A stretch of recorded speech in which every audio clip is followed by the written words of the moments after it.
ভাইদের সন্তানদেরকে প্রত্যেকটা স্কুল যাতে মর্যাদার সহিত পড়ালেখার ব্যবস্থা করে দেয়।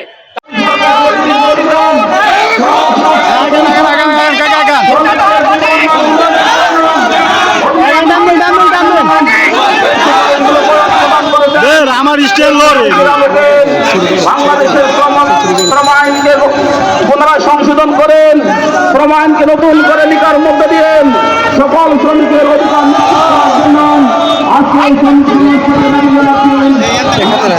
ধরো এখানে ধরো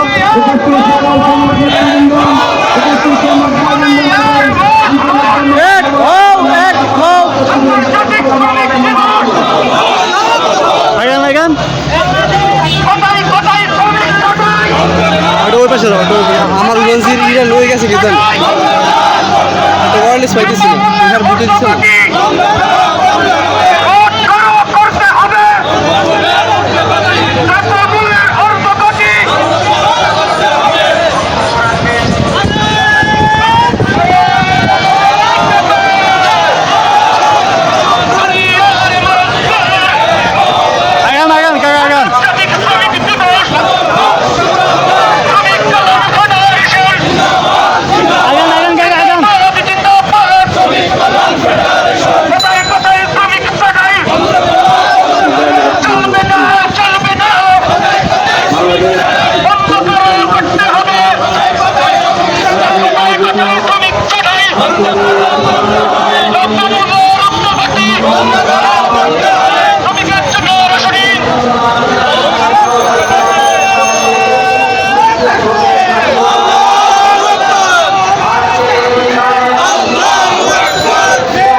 ক্যাপ্টেন আমাদের লিডার ডাক্তার শফিকুর রহমান যদি গণভোটের রায় কার্যকরের জন্য আবার শ্রমিক সমাজকে রাস্তায় ডাকেন, আপনারা রাস্তায় নেমে আপনাদের শহীদের রক্তের বদলা এবং গণভোটের রায় কার্যকর করার জন্য জনতার সাথে শ্রমিক ভাইরা কি রাস্তায় আসতে রাজি আছে? আপনারা প্রস্তুত থাকবেন, ডাক আসবে, আমরা এগিয়ে যাব ইনশাআল্লাহ। অচিরেই বাংলাদেশে কোরআনের রাজ কায়েম হবে। কোরআনের রাজ যদি কায়েম হয় সবচেয়ে বেশি মর্যাদা পাবেন শ্রমিক ভাইরা। সেই সমাজ প্রতিষ্ঠায় আমরা কাজ করছি।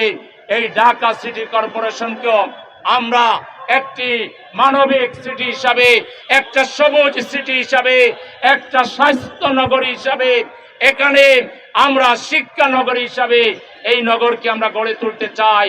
আমরা এই সিটি কর্পোরেশনে যদি দায়িত্ব পাই, আপনাদের শ্রমিক ভাইদের সন্তানদেরকে প্রত্যেকটা স্কুল যাতে মর্যাদার সহিত পড়ালেখার ব্যবস্থা করে দেয়, তাদের বেতন, তাদের অন্যান্য পরীক্ষার ফি গুলো যাতে অন্তত হাফ করে নেয়, সেই ব্যবস্থা আমরা ইনশাআল্লাহ করব। সেজন্য আগামী সিটি কর্পোরেশনের সেই নির্বাচনেও শ্রমিক ভাইদেরকে অগ্রণী ভূমিকা পালন করতে হবে। আপনারা কি রাজি আছেন? আমাদেরকে এই সিটি কর্পোরেশন গড়ে তোলার ক্ষেত্রে শ্রমিক, মালিক, আবাল, বৃদ্ধ, বনিতা আমরা সবাই ঐক্যবদ্ধ হয়ে কাজ করব।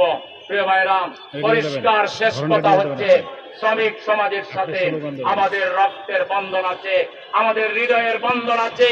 আমাদের শ্রমিক ভাইদেরকে আমরা